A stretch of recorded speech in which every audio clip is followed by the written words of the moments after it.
If you ever felt the need to visit an abandoned church in the dead of night, my advice would be not to. But you are a stubborn one, aren't you? So you're going to do it anyway. Fine.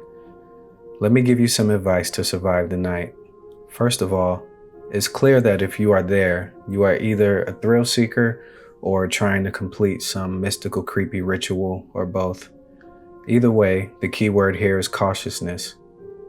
If at any point you feel shivers beginning to run up and down your body, or get goosebumps or worse, and feel something staring at you from the shadows, get out. I'm serious. Whatever you're looking for isn't worth your life. Another word of caution: don't enter the confessional. Whatever is hiding behind there is not a priest, and to be perfectly honest, it may not even be a human being. If you feel the urge to confess all of a sudden, reevaluate your life choices and wait for the daytime. Also, visit an official church and not one that was abandoned decades ago. If you do step into the confessionary and begin speaking to the voice behind the grilled wall, don't believe a word he says. He is a liar, a manipulator, and his intentions are far from kind. Now, there might be wine waiting for you at the altar. Drinking it would be a monumentally bad idea. It will taste divine, yes, but at what cost? Don't forget to leave somewhere between midnight and dawn. Whatever is lurking there will be happy to keep you as their guest far, far longer than you wish to stay unless you follow this rule. The altar is the ideal place to kneel down and pray, but beware. Chatting with the other penitents might be asking the inevitably inverted cross for otherworldly favors. They might be human, yes, foolish enough to be there just like you, but they might be the same kind of creature that lurks inside the confessionary. Finally, before you leave, I might have lied to you in these instructions, only once. It's up to you to figure out what advice you shouldn't follow. Your life could very well depend on it. This isn't my body. I woke up inhabiting the body of a complete stranger, as I did yesterday and the day before. In fact, since I died a week ago, I have been jumping out of bed locked away under someone else's skin. And every night, for 7 nights now, I've died, or rather, I've died a week ago, and now other people are dying.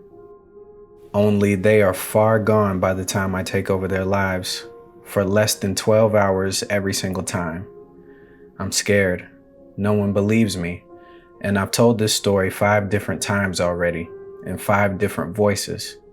One time, even in a different language, a language I didn't used to know. This time, I didn't even try it. That's why I'm sitting here using the laptop of a man in his 40s. He is bold and thin. He lives alone. He has no family, or at least no pictures of them.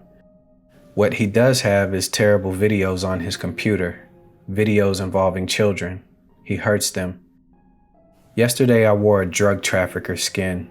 The day before that, a teenager who I discovered a few hours before dying was planning a school shooting. I used to be a regular girl. I never harmed a soul. I'm not like these people I'm forced to live as for almost a day each.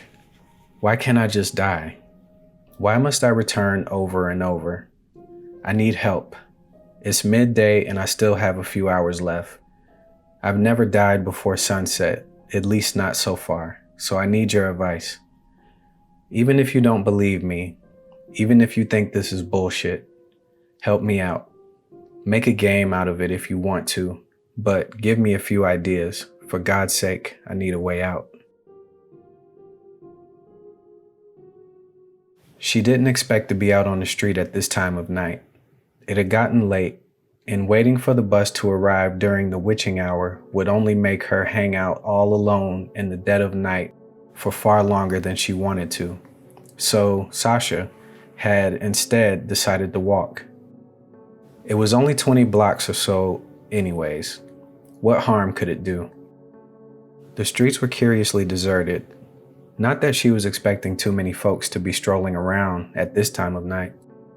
But shouldn't she cross paths with at least one person every once and again? She was halfway there when she heard it. Footsteps right behind her. Sasha turned around in surprise as she had heard anything but the quietness of night until that very moment. Yet there was no one there. Sasha stopped and looked around for a few seconds, frowning as the sound was no longer noticeable. She considered maybe she was just imagining things, as she was slightly scared to begin with. So after some hesitation, she kept moving forward. A few seconds went by, but soon enough the sounds of the footsteps moving just behind her returned. Once again, no one was there when she turned around.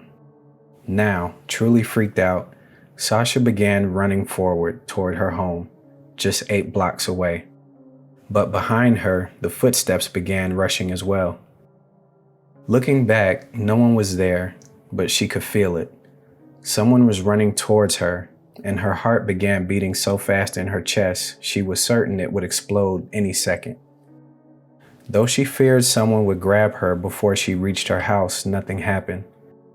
Nothing other than the sound of someone moving right behind her. When she grabbed her keys and got ready to open the door, she was certain at least she'd be safe at last, in her own home, away from the darkness of the street. But just as she was about to place the keys in the lock, Sasha realized the noise had no longer came from behind her. There was someone walking inside her apartment. Even though she could not actually see it, she could sense without the hint of a doubt that whoever or whatever had been following her home was now staring at her through the peephole. Her home was suddenly no longer the safe place she thought she had hoped to reach.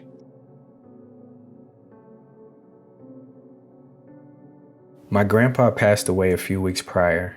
Being his only living relative, I had no other choice but to be the one to go through his stuff and make the difficult decision of choosing what was to be kept and what was sold or thrown away. My grandfather and I had always shared a strenuous, complicated relationship. As my parents had passed away when I was a kid, I was forced to live with him from an early age. It wasn't that he was a bad man, he was just complicated and set in his ways. Having a kid running around the house he kept so immaculate ruined his daily life. Still, going through his things and sorting out what I wanted to keep was emotional, so I decided not to rush the process. I took a few days off work and began speaking with the realtor to potentially sell the house. The attic was my first stop. I was surprised by how cluttered it was.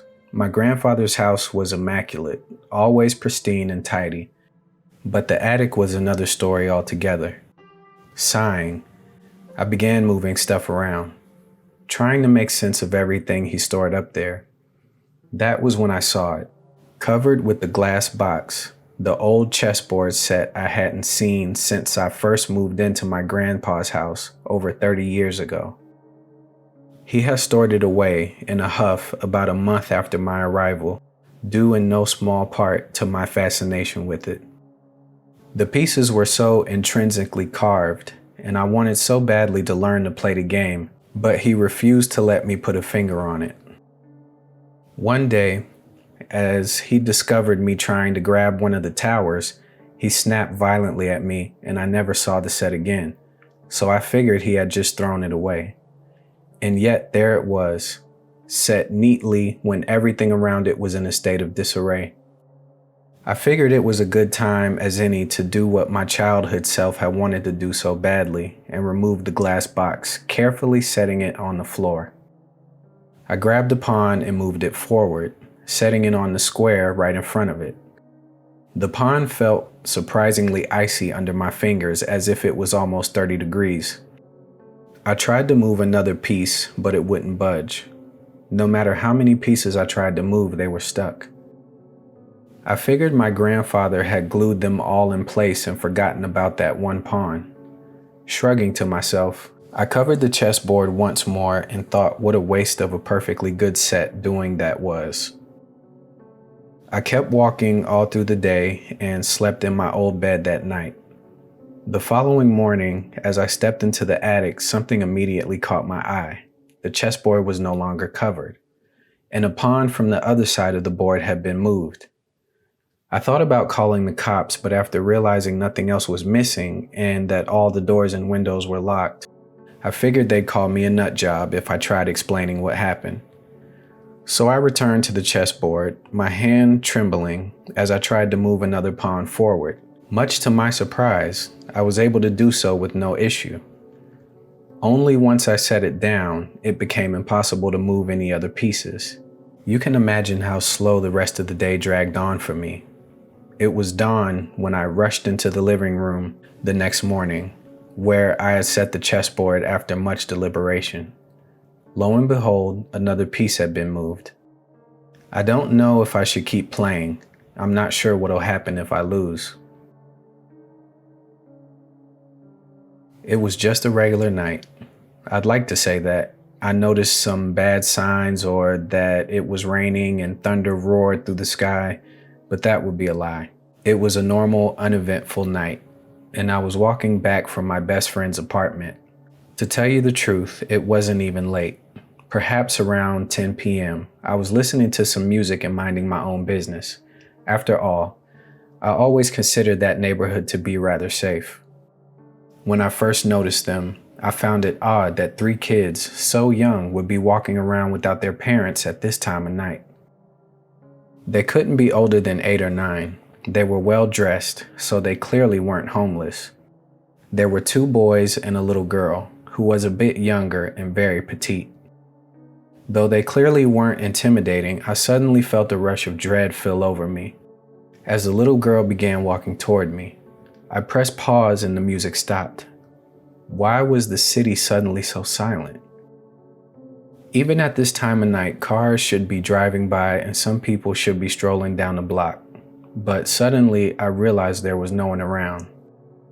No one but the kids and myself, that was. "Good night, miss."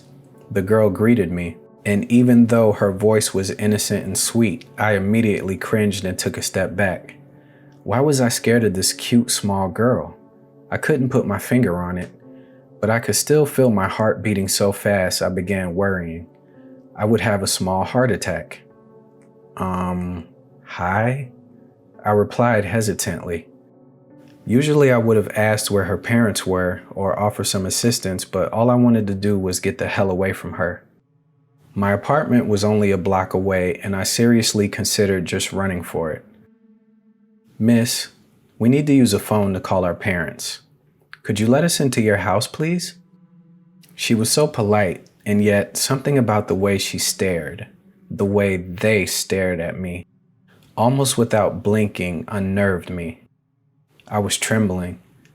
I hadn't noticed it up until that point, but I certainly did then. I was afraid for my life and I couldn't figure out why.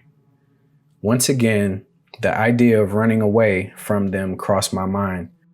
But before I could even open my mouth to answer, one of the boys spoke. "There is no need for that. We just need to use your phone." It was as if they had read my mind. I looked down at the kid in shock, and that's when I noticed it. How could I have missed it before?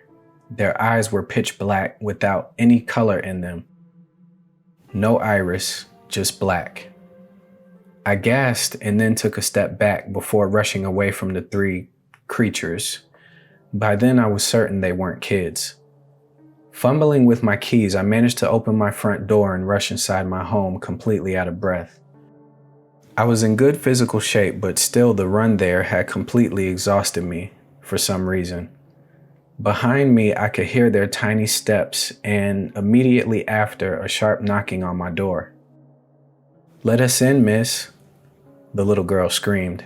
She was no longer asking. She was demanding. "You have to let us in." I stepped away from the door immediately, shaking my head. I felt this strange foreign impulse to open the door to obey, but I grabbed my arm with my other hand and forced myself to move away. "No, leave before I call the police." All I heard outside were giggles, cruel, inhuman giggling. "They can't help you, miss. Just open the door." "They are still out there, knocking. demanding I let them in. Now the power has gone out and my phone battery is almost fully drained. I've tried calling my friends, but I can't get a signal. I've texted them, but none of them is answering. I'm just waiting for daylight to arrive. I hope they will be gone by then. I've made a mistake. A big, stupid mistake, and now I'm not sure if I'll even survive the night. Why am I wasting my last hours on Earth posting a warning you probably won't believe a word of? Well, it's kind of a long story. I'll try to make it short. I really don't want to run out of time. Since I was a little girl, I've been curious about the supernatural, ghosts, demons, even what people call the witching hour. It's so silly, right? Just an old wives' tale. Still, it intrigued me. So I began tempting these imaginary creatures whenever I found myself awake at the time of night when people are supposed to be sleeping soundly. I told these creatures I didn't believe they existed and that they should prove me wrong. I taunted them. Of course, nothing happened. I played all those silly rituals you can find online. You know the ones I'm speaking about, the tales full of candles, mirrors, and creepy instructions. And you know what happened? Nothing. Nada. Zilch. I ended up feeling both disappointed and relieved at the very same time. It was all complete BS, or so I thought, until tonight. I was online reading creepy stories and found this silly tale of a young man scared for his life. I sneered, but read it anyways. He spoke of this ancient creature. I rolled my eyes, just another piece of silly creepypasta. The story went on and on about how you can meet this ancient being, how you'd finally see into the void and learn the truth behind all those myths, if only you let it guide you. If only you closed your eyes, took a deep breath, and followed your feet. So I did. Why? Because why the hell not? I had already played with the Ouija board, summoned Satan in my bathroom mirror, and tried every stupid ritual in the books. Why not just go out, take a stroll, even in the dead of night? What surprised me was that I seemed to know exactly where I was going, even though I had no particular place in mind. I let my feet guide me, and guide me they did. On and on I walked, moving concerningly close to the bad side of town. I wasn't so afraid of seeing a ghost as I was of being mugged by then, but for some reason I couldn't bring myself to stop walking. I kept going and going until I arrived at a seemingly ordinary alley. Suddenly, I came to a halt. I almost didn't realize. I stopped walking until I saw myself do so. I knew deep inside me I had arrived at my destination. I couldn't explain how, but I just knew. Someone called out my name. I looked around shocked, as I didn't think I knew anyone in that neighborhood, and yet I found myself completely alone. Hey, that's not funny. I cried out to no one in particular. Of course no one answered. Had I imagined it? The voice sounded so clear, as if it had been whispering right in my ear. The alley seemed to merge with the shadows, not just darkness, mind you, as any street might seem at night, but rather black. Yes, pitch black, as if it was actually absorbing the light from the nearby streets and locking it away. That's when I saw it. A pair of eyes lurking inside that absolute darkness, and a smile. No, not a smile, a smirk, sneering at me. Whatever was inside that place saw me just as I saw it, and then I knew. I knew it had called me to it, and I had heeded to the call. I ran away. I escaped as fast as my legs could run, and yet nothing followed. No one rushed behind me, no hand reached out to grab me, but I felt those eyes lurking in every single shadow I stepped by. I arrived home completely out of breath and locked the door behind me. I turned on every single light in my apartment, closed the closets, and locked myself in my room. I know it's there though. I feel it moving closer. Why am I telling you this? Why waste my time typing this story you're only reading to entertain yourself? I wonder, you see. I wonder if I give it another victim, will it spare me? It will focus its attention on someone else. Call their name instead. But this is just another creepypasta, isn't it? Nothing will happen to you if you just close your eyes and follow your feet. Aren't you just a bit curious though? Won't you give it a try?